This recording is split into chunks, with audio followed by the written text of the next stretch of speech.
এ পর্বে আমরা দেখব কিভাবে সেল করবেন। তো সাইড বার থেকে সেল বাটনে ক্লিক করব, এখান থেকে অ্যাড সেলে ক্লিক করব। অ্যাড সেলে ক্লিক করার পর আমরা যে প্রোডাক্টটা সেল করব সেই প্রোডাক্টের উপর ক্লিক করব। ক্লিক করার পর ওই প্রোডাক্টটা অ্যাড হয়ে যাবে। এবং আপনি যদি চান যে দুইটা প্রোডাক্ট সেল করবেন তাহলে ডাবল প্রোডাক্ট ক্লিক করবেন। ক্লিক করার পর এখানে দুইটা প্রোডাক্ট অ্যাড হয়ে যাবে। এখানে আপনার প্রোডাক্ট যদি ভেরিয়েন্ট ওয়াইজ হয় তাহলে এখান থেকে ভেরিয়েন্ট চেঞ্জ করতে পারবেন। এখান থেকে আপনার যদি রেগুলার কাস্টমার হয় তাহলে অ্যাড কাস্টমারে ক্লিক করে কাস্টমার ডিটেলসটা আপনার এখানে রাখতে পারবেন। কাস্টমারের নাম, কাস্টমারের অ্যাড্রেস দিয়ে সাবমিট করতে পারবেন। সাবমিট করলে কাস্টমারের একটা অ্যাকাউন্ট ক্রিয়েট হয়ে যাবে। এরপর পেইড, এখানে 10,000 টাকা পেইড দিয়ে আপনি চাইলে ক্যাশে বা বিকাশে কাস্টমার যেখানে পেমেন্ট করবে সেটা নিতে পারেন। আর কাস্টমার যদি পার্সেল পেমেন্ট করেন তাহলে দেখেন এখানে যদি 5,000 টাকা ক্যাশ দেয় এবং 5,000 টাকা যদি বিকাশে দেয় তাহলে এটা ক্যাশ এবং এখানে বিকাশ সিলেক্ট করতে পারবেন।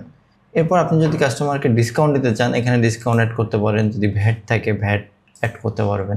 অ্যাডিশনাল কোনো চার্জ থাকলে সেটাও আপনি এখান থেকে অ্যাড করতে পারবেন। এরপর সাবমিট দিলেই সেল কমপ্লিট হয়ে যাবে।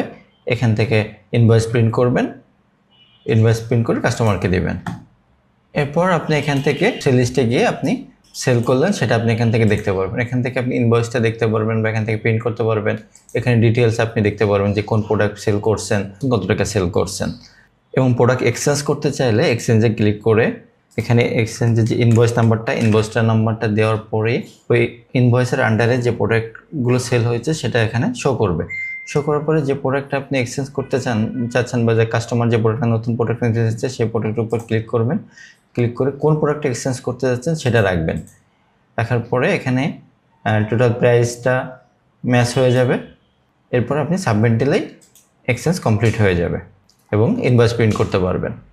এরপর আপনি ডিউ সেল লিস্টটা এখান থেকে দেখতে পারবেন। এখান থেকে কোনো কাস্টমার কাছে ডিউ আছে কিনা, কত টাকা ডিউ আছে সেটা আপনি এখান থেকে দেখতে পারবেন। এবং এখানে এই কাস্টমারের কাছে 10,000 টাকা ডিউ আছে, তো এখান থেকে আপনি চাইলে ডিউটা কাস্টমার ডিউ পেইড করলে এখান থেকে কিসে পেইড করছে, কত টাকা পেইড করছে এবং কত তারিখে পেইড করছে সেটা আপনি এখান থেকে দিতে পারবেন। দেওয়ার পর এখানে পেইড হয়ে যাবে।